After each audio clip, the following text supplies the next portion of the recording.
आज्ञा हो तो मैं भी छेड़ूं वीणा की झंकार व भय। जो जा रहे हैं उनका बहुत बहुत आभार। अब तक सब चले जाते तो हम तो खुशी हो जाते। आज्ञा हो तो मैं भी छेड़ूं वीणा की झंकार व भय। आज्ञा हो तो मैं भी छेड़ूं वीणा की झंकार व भय। और समय से कह दूं झूमे गाए मेघ मल्हार व भय। मुझको मां शक्ति ने दी है प्राणों में हुंकार व भय। और विधाता ने सौंपी है अधरों को ललकार व भय। मैं तो मां वीणा पानी से केवल ज्ञान मांगता हूँ। जनगण मन की पीड़ा गाने का वरदान मांगता हूँ। जनगण मन की पीड़ा गाने का वरदान। मैं बहुत बार झुंझुनू आया हूँ। तुलसियान जी ने कभी बुलाया, कभी राजकुमार मोरवाल जी ने बुलाया, कभी संपत राम जी ने बुलाया। मेरे पास दो तरह की कविता, एक थोड़ी सी मुश्किल कविता है। मैं 60 साल का हो गया तो थोड़ी सी मुश्किल कविता माने उम्र के लिहाज से पढ़े लिखों की कविताएं लिख ली। कुछ कविताएं ऐसी हैं जो आसानी से समझ में आ जाती है। मैं तय नहीं कर पा रहा कि मैं कैसी कविताएं सुनाऊं। एक मुश्किल कविता सुना दो अगर आप मेरा साथ दें तो, क्योंकि मैं नई कविता झुंझुनू में पढ़ना चाहता हूं। आपके विश्वास पर मैं अपनी सबसे नई कविता आपको सुनाने जा रहा हूं। मैं 38 साल से विश्वविद्यालय में कानून पढ़ा रहा हूं, लेकिन ये कविता कानून से संबंधित नहीं है। ये कविता अर्थ विज्ञान से संबंधित है। अर्थ विज्ञान मुझे आता नहीं, लेकिन मैंने पढ़ा इस कविता को लिखने के लिए। माताओं बहनों से मेरा निवेदन है, जो जाना चाहें जा सकती हैं, क्योंकि और अगर नहीं जाना चाहे तो बीच में कृपया नहीं। विजय खेड़े जी आप चाहें तो आप अपनी पसंद की कोई कविता बता सकते हैं, क्योंकि लिफाफा तो आप ही देंगे। अगर आपकी कोई फरमाइश हो तो मैं एक कविता।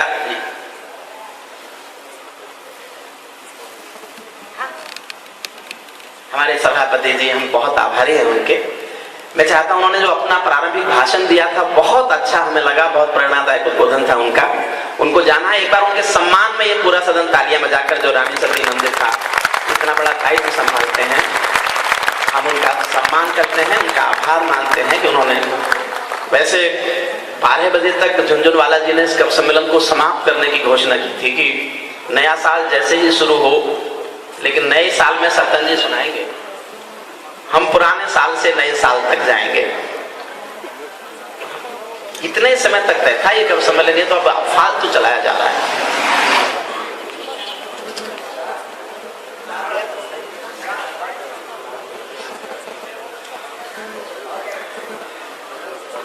जो मुझे नहीं सुन पाए वो बाहर से मेरी सीडी ले जाएं। मुझे सुनने से नहीं बच सकते। मेरी सीडी सुने, पड़ोसी को सुनवाएं, खुद भी दुखी हो और पड़ोसियों को भी करें। अब मैं पढ़ूं साहब, एक बार बता दीजिए मुझे। मैं एक काले धन पर मुश्किल कविता पहले सुना रहा हूं, फिर इसके बाद आपको आसान आसान कविता सुना दूंगा। काला धन हिंदुस्तान की गरीबी का कारण है। अगर हिंदुस्तान के लोगों का काला धन विदेशों में जमा नहीं होता तो हिंदुस्तान गरीब नहीं होता। आप कहेंगे ये कैसे? एक मिनट में मैं समझा दूं कि काला धन विदेशों में जमा करने से देश की गरीबी कैसे बढ़ती है। और क्योंकि देश की गरीबी ही देश का सबसे बड़ी समस्या है। देश की समस्या आतंकवाद नहीं है। जिस दिन सरदार पटेल जैसा आदमी हिंदुस्तान का प्रधानमंत्री बन जाएगा, 24 घंटे में आतंकवाद पर काबू पा लिया जाएगा। केवल 24 घंटे लगेंगे इस बात के लिए। लेकिन भूख देश की बड़ी समस्या है, गरीबी देश की बड़ी। 80 करोड़ लोग गरीब लोग देश में जीते, 26 करोड़ लोग गरीबी की रेखा से नीचे। और योजना आयोग बताता है कि कोई 22 रुपए कमा ले तो उसको गरीब मानने को तैयार नहीं। भारत सरकार का योजना आयोग 22 रुपए रोज कमाने वाले को गरीब मानने को तैयार नहीं है। उसका बीपीएल कार्ड नहीं बनता। मैंने सारे एमपीओ को चिट्ठी लिखी है कि एक दिन 22 रुपए में जिंदा रह के दिखाओ। एक दिन जियो तो सही, 22 रुपए में कैसे दिया जाता है? एक भिखारी भी जो भीख मांगता है एल्युमिनियम का कटोरा लेकर चौराहे पर, वो भी जब एल्युमिनियम का कटोरा खरीदता है तो भारत सरकार को टैक्स देता है। लेकिन जो देश के अमीर लोग अपने पैसे को विदेशों में किराए पर जमा कर देते हैं, एक कारण समझना आप, और समझ जाओ तो पूरा सदन तालियों से बताना। दुनिया के गरीब देशों के अमीर लोग अपने पैसे को यूरोप में किराए पर रखते हैं। 1 लाख रुपया यूरोप में जमा करोगे तो 1 साल का 15,000 रुपया किराया देना पड़ेगा, ब्याज तो मिलेगा ही नहीं। दुनिया के गरीब देशों के अमीर लोग अपने पैसे को यूरोप में किराए पर रखते हैं और यूरोप उसी पैसे को गरीब देशों को ब्याज पर देता है। हम गरीब होते चले गए, वो अमीर होते चले गए। ये हिंदुस्तान के काले धन की व्यवस्था है। मैं इस पर एक कविता सुनाता हूँ। मैं रिस्क ले रहा हूँ महेंद्र अजनबी के कहने पर। उसने दामनी पर बहुत बहुत बहुत श्रेष्ठ कविता सुनाई। मैं अभी तक वहीं तक ठहरा हुआ हूँ उस कविता के आसपास, लेकिन थोड़ा दूसरे विषय पर एक कविता सुनेगा। अरे नहीं, आ जाओ, बैठ जाओ, फोटो फोटो लो, पोज बनाओ। बहुत बहुत धन्यवाद आपका सबका। एक बार बस साथ दीजिएगा। एक मुश्किल कविता सुनाने की हिम्मत इसलिए कर रहा हूं कि हमारे राजकुमार जी ये ना समझे कि हरिओम कुमार आए और पुरानी कविता सुना के चले गए। पुरानी कविता कोई नहीं सुनाऊंगा, आपको जो सुनाऊंगा वो सुनाऊंगा जो मैंने झुंझुनू में आज से पहले कभी नहीं पढ़ा। मैं अदना सा कलमकार हूं घायल मन की। मुझे घूमते फिरते देखोगे तो मेरा सर घूमेगा साहब। आप जाएं और तेज चले, 4 रन के लिए बाउंड्री लाइन के बाहर। मुझ पर ऐसा ही हाथ से आता है। अरुण तो गायब हो गया होगा, उसने सोचा मैं तो जमीन लिया, अब क्या बैठने का करो। मैं अदना सा कलमकार हूं घायल मन की आशा का। मैं अदना सा कलमकार हूं घायल मन की आशा का। मैं कोई मर्मज्ञ नहीं हूं छंदों की परिभाषा का। जो यथार्थ में दिख रहा है मैं उसको लिख देता हूं। कोई घायल चीख रहा है मैं उसको लिख देता हूं। मैंने भूखों को रातों में तारे गिनते देखा है। मैंने भूखों को रातों में तारे गिनते देखा है। भूखे बच्चों को कचरे में खाना चुनते देखा है। भूखे बच्चों को। मेरा उत्साह बढ़ाते रहिए। मैं इस कविता के माध्यम से केवल कानों तक नहीं पहुंचना चाहता, आपके दिल पर छपना चाहता हूं। मैंने 60 साल की उम्र के बाद जो लिखा है वो इस आशा में लिखा है कि ये कानों के लिए नहीं है, ये दिल पर छपने के लिए है। और मैं रानी सती मंदिर के सौजन्य के इस कवि सम्मेलन में ये प्रसाद, नूतन वर्ष का ये प्रसाद लेके ये एहसास जीना चाहता हूं कि मैं आपके दिलों तक पहुंच सका। बस मैंने भूखों को रातों में तारे गिनते देखा है। भूखे बच्चों को कचरे में खाना चुनते देखा है। मेरा वंश निराला का है, स्वाभिमान से जिंदा हूँ। काले धन और निर्धनता पर मन ही मन शर्मिंदा हूँ। काले धन और निर्धनता पर मन ही मन शर्मिंदा हूँ। मैं शबनम चंदन के गीत नहीं गाता। मैं शबनम चंदन के गीत नहीं गाता। अभिनंदन बंधन के गीत नहीं गाता। दरबारों के सत्य बताता फिरता हूँ। काले धन के तथ्य बताता फिरता हूँ। जहाँ हुकूमत का चाबुक कमजोर दिखाई देता है, काले धन का मौसम मातम खोर दिखाई देता है। काले धन का मौसम मातम खोर काले धन का मौसम मातम खोर दिखाई देता है। जिनके सर पर राजमुकुट है वे सरताज हमारे हैं। जो भी जीते हुए लोग हैं, किसी भी पार्टी के हों, सरकार चला रहे हैं, नेता वही है। लोकतंत्र यही कहता है और मुझे उनसे कोई शिकायत नहीं है, लेकिन जो मैं शिकायत कर रहा हूं बस वो समझना। जिनके सर पर राजमुकुट है वे सरताज हमारे हैं। कल का कोई पता नहीं पर नेता आज हमारे हैं। इसीलिए सत्ताधीशों से केवल एक निवेदन था, काले धन का लेखा जोखा देने का आवेदन था। क्योंकि भूख गरीबी का एक कारण काला धन भी है। फुटपाथों पर पली जिंदगी का हारा सामन भी है। फुटपाथों पर पली जिंदगी का हारा सामन भी है। रोज कहर के बादल फटते हैं टूटी झोपड़ियों पर। 4 पंक्ति पढ़ता हूँ और सदन के एक एक व्यक्ति का समर्थन चाहता हूँ, आप तक मेरी बात पहुंच जाए तो। रोज कहर के बादल फटते हैं टूटी झोपड़ियों पर। कोई संसद बहस नहीं करती भूखी अंगड़ियों पर। निर्धनता का आलम देखो जाकर काला हांडी में। माँ बेटी को बेच रही है दिन की एक दिहाड़ी में। माँ बेटी को बेच रही है, माँ बेटी को बेच रही है दिहाड़ी में। माँ बेटी को बेच रही है दिन की एक दिहाड़ी में। जो भी सिंहासन पर आए अहंकार में झूल गए। काले धन के साम्राज्य से आंख मिलाना भूल गए। कलमकार तो काले धन के काले पर्दे खींचेगा। आहें आंसू देखेगा तो चिल्लाएगा चीखेगा। झोपड़ियों को 100 आंसू रोज रुलाना बंद करो। और एक पंक्ति में 65 साल की अर्थनीति गा रहा हूं। मुझे नहीं पता झुंझुनू के लोग समझेंगे कि नहीं, लेकिन समझ जाओ तो तालियों का आकाश उठाना। 65 साल की अर्थनीति एक पंक्ति में गाने की कोशिश कर रहा हूं, सुनना। झोपड़ियों को 100 आंसू रोज रुलाना बंद करो। झोपड़ियों को 100 आंसू रोज रुलाना बंद करो। सेंसेक्स पर नजर नजरें रखकर देश चलाना बंद करो, सेंसेक्स पर नजरें रखकर। अनु सपन जी आप भी तालियां बजाओ, मैंने आपके उन गीतों पर तालियां बजाई जो मेरी समझ में नहीं आए। कम से कम बदला तो चुका हो कम से पहले। अब आप कहोगे क्यों आपकी समझ में नहीं आया, मेरी समझ में नहीं आया, मैं क्या करूं? आपकी समझ में आ भी नहीं सकते, बिल्कुल नहीं आ सकते। इसलिए नहीं समझ में आ सकते हैं कि ये उन लोगों का काम है जो गृहस्थ है, तुम्हारी तो हुई नहीं। तो क्या जानो कि श्रृंगार क्या होता है? सत्तन जी कुछ लोगों की इसलिए नहीं हुई कि कुछ लोगों ने कई कई कर ली। क्या मतलब है? कई कई जो दम वाले होते हैं वो कई कई कर लेते हैं, भगवान से। लेकिन कोई बड़ा काम नहीं है सत्तन जी। एक शादीशुदा भगवान जी के पास गया, हो सकता है आप भी हो। अच्छा। और जाके पूजा अर्चना की, पूजा अर्चना की, पूजा अर्चना की। भगवान जी खुश हो गए। उसने कहा भाई तूने बहुत पूजा अर्चना की है, चल एक मन्नत मांग ले। तो सत्तन जी छूटते ही बोले मुझे कुंवारा कर दो। अब भगवान जी की आंखें लाल हो गई। उसने कहा सत्तन जी मैंने आपसे मन्नत मांगने के लिए कहा था, जन्नत मांगने के लिए नहीं कहा था। इसलिए तुमने पहले से जन्नत मांग लगी। हम तो जन्नत में रहते हैं, हमें कोई चिंता ही नहीं है। जिसकी शादी नहीं होती वो एक बार देश का प्रधानमंत्री और एक बार देश का राष्ट्रपति बनाया जाता है, मैं ये जानता हूँ। आप इस बात पे जोरदार तालियां बजाइए। ये कुर्ता कोई मैंने कब से मैंने उनके लिए सिलवा रखा है। ऐसा नहीं है भैया, लोग इसीलिए तुम्हें भीष्म पितामह कहते हैं कि कवि सम्मेलनों में, क्या कि तुम अपने इस व्रत का निर्धारण करो। बाकी तुम जैसे लोगों को, सत्तन जी मैं तो सोचता जैसे लोगों को एक ही सुविधा मिलती है जीवन में कि वो खटिया के दोनों तरफ से उतर लेते।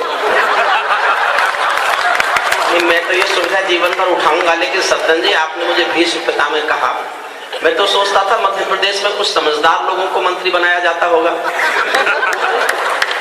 अच्छा आपने भी ताली बजा दी मुझे भीष्म पिता कहने पर। आप थोड़ी देर मेरी बात सुनना। आप जानते हो भीष्म क्यों रहे कुंवारे? उसका बूढ़ा बाप बुढ़ापे में एक और करना चाहता था। ये सच्चाई है इतिहास की।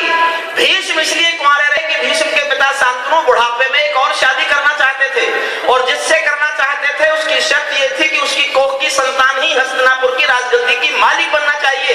ये केवल तब संभव था जब भीष्म कुंवारे रहते। तो भीष्म ने अपने बूढ़े पिता की बुढ़ापे में एक और शादी की इच्छा पूरी करने के लिए कुंवारे रहने का व्रत लेना पड़ा। और ये बात मैं आपको इसलिए बता रहा हूं कि मैं सत्तन जी को अपने पिता के समान ही समझता हूं।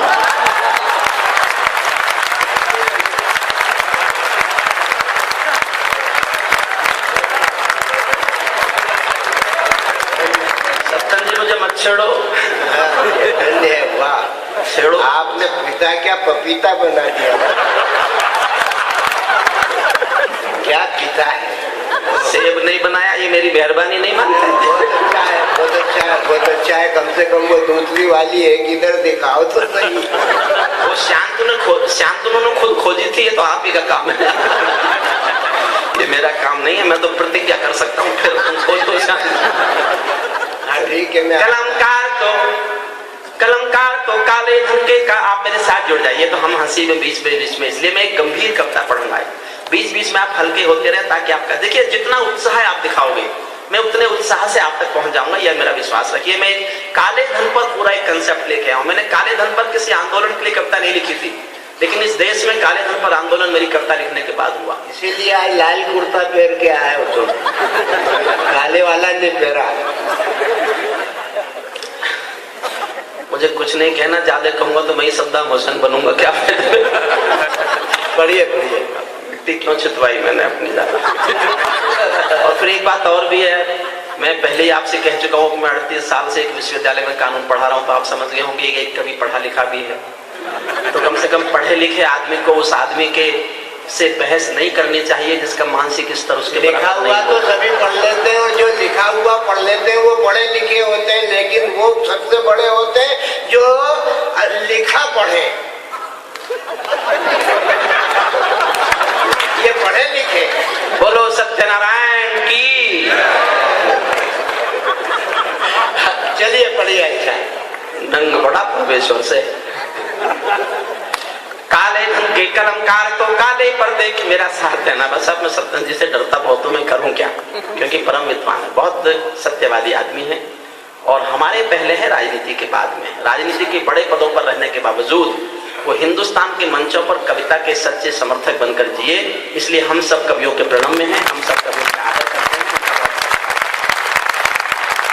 कालंकार तो काले धन के काले पर्दे खींचेगा, आहें आंसू देखेगा तो चिल्लाएगा चीखेगा। झोपड़ियों को 100-100 आंसू रोज रुलाना बंद करो, सेंसेक्स पर नजरें रखकर देश चलाना बंद करो। काले धन पर पूरी संसद मौन साध कर बैठी है। और एक पंक्ति मैंने बहुत दूर की सोची है, बहुत दूर की बात लिखी है। आप समझ जाओ तो मुझे बताना कि आप समझ गए। बस मैं ये चाहता हूं कि मेरी इस पंक्ति को समझा जाए। कलंकार तो काले धन के काले पर्दे खींचेगा, आहें आंसू देखेगा तो चिल्लाएगा चीखेगा। झोपड़ियों को 100-100 आंसू रोज रुलाना बंद करो, सेंसेक्स पर नजरें रखकर देश चलाना बंद करो। काले धन पर पूरी संसद मौन साध कर बैठी है, काले धन पर पूरी संसद मौन साध कर बैठी है। शुक्र मनाओ जनता अब तक हाथ बांध कर बैठी है। शुक्र मनाओ, शुक्र मनाओ जनता अब तक हाथ बांध कर बैठी है। जिस दिन भूख बगावत वाली सीमा पर आवाज आती है, जिस दिन भूख बगावत वाली सीमा पर आवाज आती है, उस दिन भूखी जनता सिंहासन को भी खा जाती है। उस दिन भूखी जनता सिंहासन को भी खा जाती है। मैं झुग्गी झोपड़पट्टी का चारण हूँ, मैं झुग्गी झोपड़पट्टी का चारण हूँ, मैला ढोने वालों का उच्चारण हूँ, आंसू का अग्नि गंधा संबोधन हूँ, भूखे मरे किसानों का उद्बोधन हूँ। संवादों के देवालय को सब्जी मंडी बना दिया, संवादों के देवालय को सब्जी मंडी बना दिया। संसद में केवल कोलाहल शोर सुनाई देता है। काले धन का मौसम बादल खोर दिखाई देता है, काले धन का मौसम बादल खोर दिखाई देता। आप सब इस कविता को पूरी कराना चाहते हैं, मैं आसान कविता शुरू कर दूं। सारा सदन बताए तालियों से कि इस कविता को पूरी करें। महेंद्र अजनबी में शर्ट जीत गया, उसने शर्ट लगाई थी, भाई साहब किसको काला धन सुनाओगे? मैंने कहा मैं उनको सुना रहा हूं जिनका है नहीं। वो नहीं सुनते जिनका है। अच्छा कई बार तो वो भी सुनते हैं, ताली बजाओ वरना ये समझेगा हमारा है। काला धन वो धन है जिसका टैक्स चुराया जाता है, और कोई परिभाषा ब्लैक मनी की नहीं है। हुजूर बैठ जाओ, मैंने जिन सरकारों पे लिखा वो बैठ गई, अब मत उठना। एक बात समझ लो साहब, मैं बहुत बार आया हूं झुंझुनू, आप एक बात अब तक समझ जाने चाहिए। मैं वो कलम नहीं हूं जो बिक जाती हो दरबारों में, मैं शब्दों की दीप शिखा हूं अंधियारे चौबारों में। मैं वाणी का राजदूत हूं, सच पर मरने वाला हूं, डाकू को डाकू कहने की हिम्मत करने वाला हूं, डाकू को डाकू कहने की हिम्मत करने वाला हूं। मेरी कलम वचन देती है अंधियारों से लड़ने की, राजमहल के राजमुकुट के आगे तनकर अड़ने की। उस कवि का मर जाना ही अच्छा है जो खुददार नहीं, देश जले मैं कुछ ना बोलूं, मैं ऐसा गद्दार हूं। वाह वाह। मैं शब्दों की क्रांति ज्वाल हूं, वर्तमान को गाऊंगा। जिस दिन मेरी आग बुझेगी मैं उस दिन मर जाऊंगा। इसीलिए मैं इंकलाब के स्वर की एक निशानी हूं, गाते गाते अंगारा हूं, लिखते लिखते पानी। वाह वाह वाह वाह। हुजूर आप किसकी तलाश में वो नहीं आई आज? बैठ जाओ, आइए।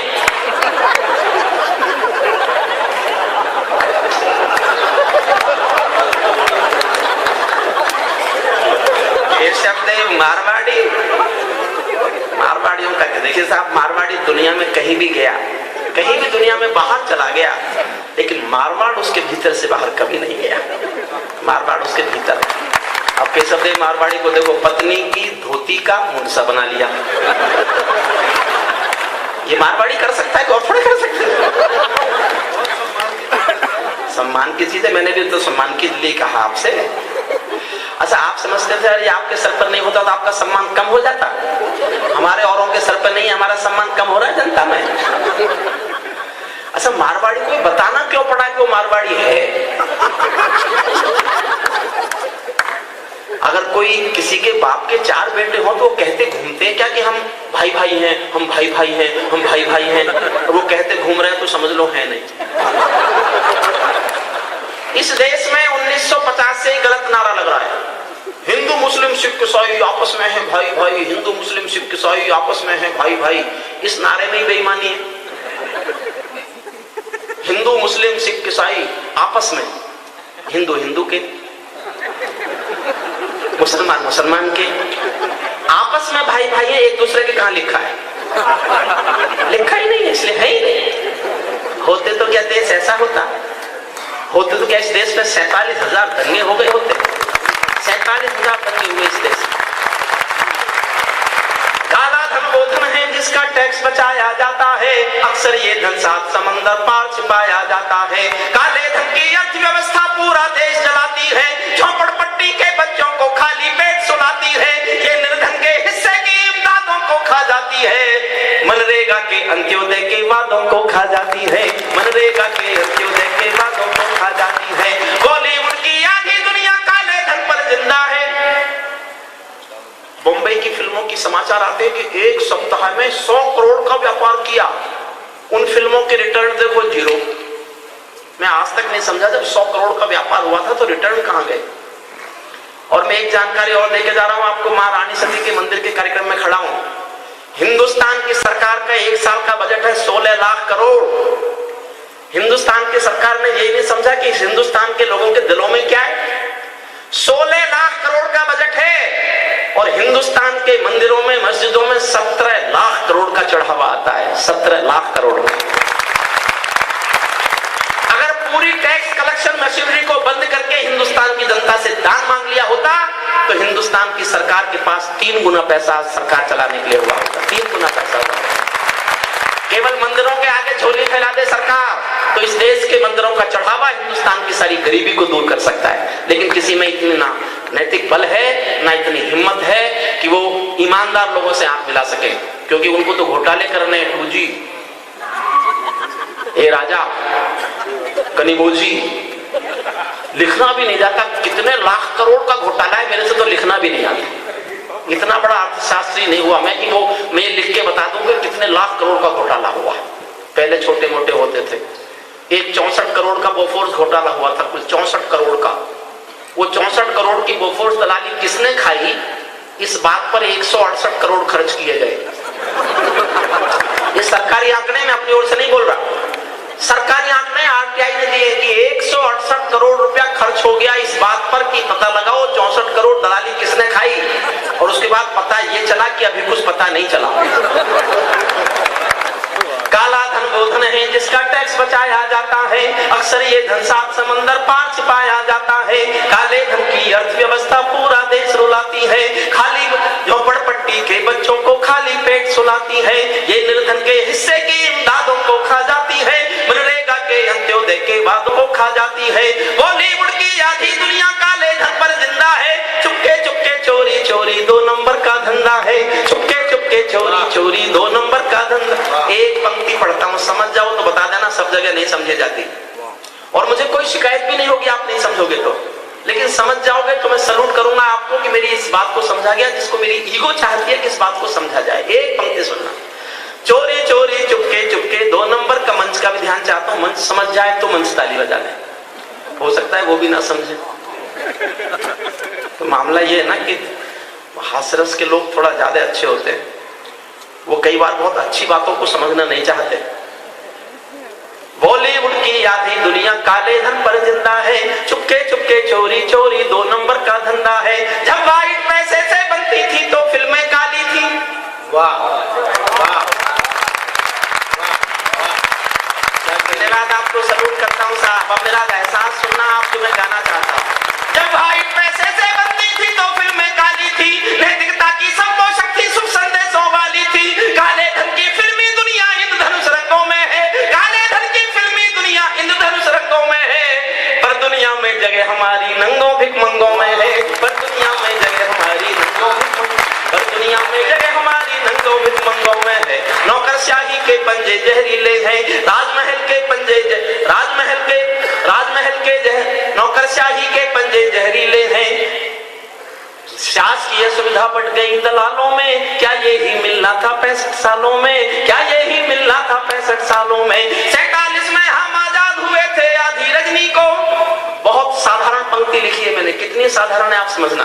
47 में हम आजाद हुए थे आधी रजनी को, रात के 12 बजे आजादी आई। 47 में हम आजाद हुए थे आधी रजनी को, सुबह नहीं आई अंधियारा घोर दिखाई देता है, काले धन का मौसम बादल घोर दिखाई देता है, काले धन का मौसम बादल घोर दिखाई। हम काले धन वालों का धन धाम नहीं पा सकते हैं। वो कहते हैं बैंक सीक्रेसी लो है, हम बता नहीं सकते किसका कितना है। वैसे 53,000 लोगों का है, ये पता लगाया। अभी कुछ अखबारों ने, दुनिया के 108 पत्रकारों ने मिलकर पता लगाया कि दुनिया में किस देश के किस ब्लैक मार्केटर का कितना ब्लैक मनी वहां है। इसके बारे में बाद में बताऊंगा अभी आपको। हम काले धन वालों का धन धाम नहीं पा सकते हैं, इनकी भूख पुरातन है, ये लाल किला खा सकते हैं। इस लाइन पर ताली नहीं बजती थी तो मैंने इस लाइन को बदल दिया और आपसे बजवाता हूं, अभी ताली देखना, एक एक बजाएगा। हम काले धन वालों का धन धाम नहीं पा सकते हैं, ये इतने भूखे हैं कोल खदाने भी खा सकते हैं, ये इतने भूखे हैं कोल खदाने भी खा सकते हैं। इनके काले दारों से तो नीलम बदल सकता है, इनकी प्यास बुझाने में तो सागर भी मर सकता है। अपनी माँ भारत माता से नाता तोड़ चुके हैं ये, मीर जाफर और जयचंदों को पीछे छोड़ चुके हैं ये, मीर जाफर और जयचंदों को पीछे छोड़ चुके हैं ये। काले धन का साम्राज्य कानून तोड़ते देखा है, प्रशासनिक व्यवस्था के नाखून तोड़ते देखा है। काले धन का साम्राज्य कानून तोड़ते देखा है, प्रशासनिक व्यवस्था के नाखून तोड़ते देखा है। सचिवालय इनकी सेवा में खड़ा दिखाई देता है, हसन अली भी संविधान से बड़ा दिखाई देता है। इनके पाप विदेशी खातों की सूची में बैठे हैं, इनके पाप विदेशी खातों की सूची में बैठे हैं। ये भारत में मार्कोस के गद्दाफी के बेटे हैं, ये भारत में मार्कोस के गद्दाफी के। दुनिया भर के आगे हाथ पसारोगे, दुनिया भर के आगे हाथ पसारोगे, लेकिन काले धन की जंग का दुनिया भर से भीख मांगेंगे, दुनिया भर से कर्जा। मनमोहन सिंह ने कहा एक दिन तो हमारी हालत ये हो गई थी कि हमें कोई देश कर्जा देने को तैयार नहीं था। क्या इज्जत की बात है। बुद्धिमान प्रधानमंत्री हैं देश के, अंग्रेजी के विद्वान, पंजाबी के विद्वान, हिंदी के विद्वान और तीनों भाषाओं में चुप रहते हैं।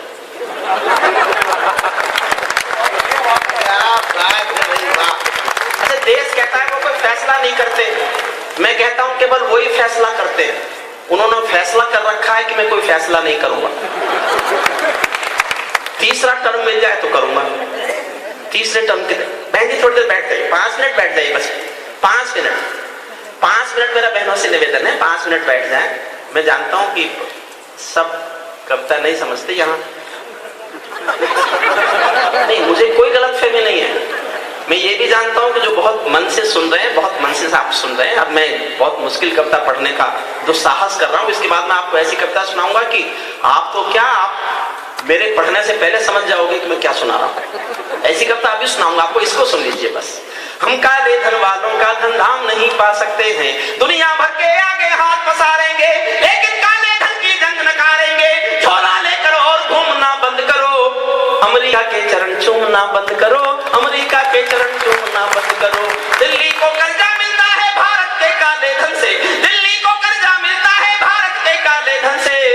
पश्चिम की दादागिरी का दौर दिखाई देता है, काले धन का मौसम आदमखोर दिखाई देता है, काले धन का मौसम जैसी पट्टी बांधे बैठे हैं। ये नीरों की तरह दुखों से दूर दिखाई देते हैं, रावण जैसे अहंकारों में चोर दिखाई देते हैं। अब 4 लाइन पढ़ता हूं। अगर आपको लगे इतना सच बोलने का हौसला इस देश में कोई कर सकता है तो मेरे हौसले को समर्थन कर देना बस। आपकी तालियां, आपका आशीर्वाद मुझे ये ताकत देगा कि मैं इतना सच बोलने का साहस करता रहूं।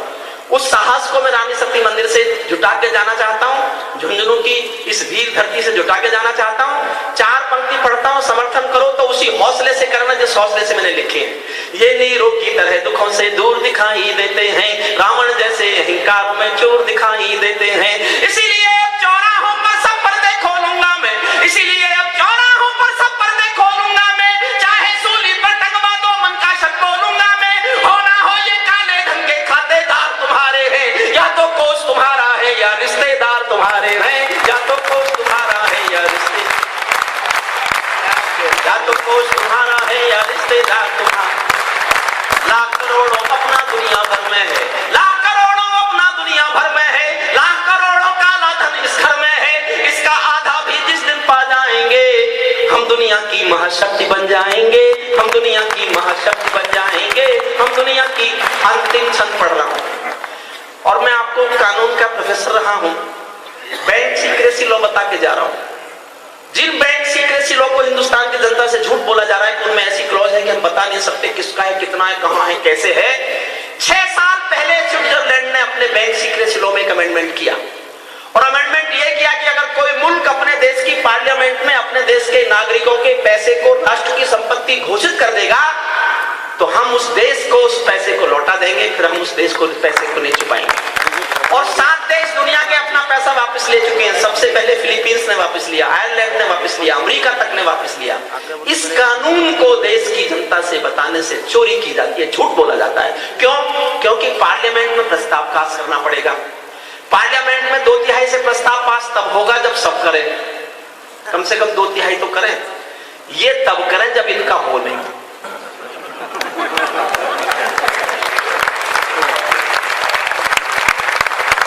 इसलिए देश की जनता से झूठ बोल रहे हैं कि बैंक सीक्रेसी लॉ इसलिए नहीं बता सकते।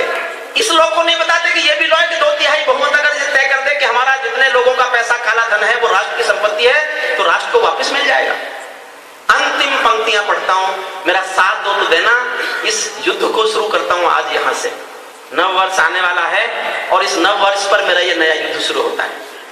काले धन पर सत्ता और विपक्षी दोनों गले मिलो। किसी ने कहा मिले हुए तो हैं, मिले हुए नहीं होते तो अब तक प्रस्ताव नहीं आता। मैंने कहा नहीं, मेरी तरह से मिलो, मैं जैसे मिलाना चाहता हूं। काले धन पर सत्ता और विपक्षी दोनों गले मिलो, काले धन पर सत्ता और विपक्षी दोनों गले मिलो। भूखी मानवता की खातिर एक मुकम्मल निर्णय लो। संसद में बस इतना कर दो, छोड़ो सभी बहानों को। राष्ट्र संपदा घोषित कर दो सारे गुप्त खजानों को। राष्ट्र संपदा घोषित कर दो सारे गुप्त खजानों को। काला धन घर में भी है, उसकी रफ्तार मंद कर दो। काला धन घर में भी है, उसकी रफ्तार मंद कर दो। 1000-500 के नोटों का फौरन चलन बंद कर दो। नकद रुपए में क्रय विक्रय की परंपरा को बंद करो। बिना चेक के लेन देन की परंपरा को बंद करो। किसके लॉकर में क्या क्या है डिक्लेरेशन करवा लो। कितने सोने के मालिक है एफिडेविट भरवा लो। फिर बैंकों के एक लॉकर को खुलवा कर देखो, किसने कितना सच बोला है सब कुछ खुलवा कर देखो। किसने कितना सच बोला है सब कुछ खुलवा। केवल 24 घंटे में काला धन बाहर आएगा। केवल 24 घंटे में काला धन बाहर आएगा। केवल ये कानून वतन से भ्रष्टाचार मिटाएगा। जिस दिन भारत की संसद ऐसा कानून बनाएगी, लोकपाल की कोई जरूरत शेष नहीं रह जाएगी। लोकपाल की कोई जरूरत शेष। और 2 पंक्तियां पढ़ता हूं आपसे, आखिरी बार कहता हूं कि जोरदार तालियां चाहिए। आपको लगे कल का हिंदुस्तान ऐसा हो जाए, कल ये होने लगे जो मैं चाहता हूं, तो जोरदार तालियां बजाना। जहां व्यवस्था कानूनों का चलन सीखने लगती है, जहां व्यवस्था संविधान का चलन सीखने लगती है, लाल बत्तियों को सपने में जेल दिखने लगती है। लाल बत्तियों को सपने में जेल दिखने लगती है। 2 नंबर के दोषी उस दिन देशभक्त बन जाएंगे। 2 नंबर के दोषी उस दिन देशभक्त बन जाएंगे। जिस दिन 100 काले धन वाले सूली पर टंग जाएंगे। जिस दिन 100 काले धन वाले सूली पर टंग जाएंगे। मेरी भाषा तीखी है तो होने दो, चाकू छुरा सरीखी है तो होने दो। अंग्रेजों पर चिल्लाना मजबूरी था, भगत सिंह का बम विस्फोट जरूरी था। भगत सिंह का बम विस्फोट जरूरी था। दिल्ली दावा ठोक रही है अब भी रोज तरक्की का। दिल्ली का दावा झूठा मुंह जोर दिखाई देता है। काले धन का मौसम आदमखोर दिखाई देता है।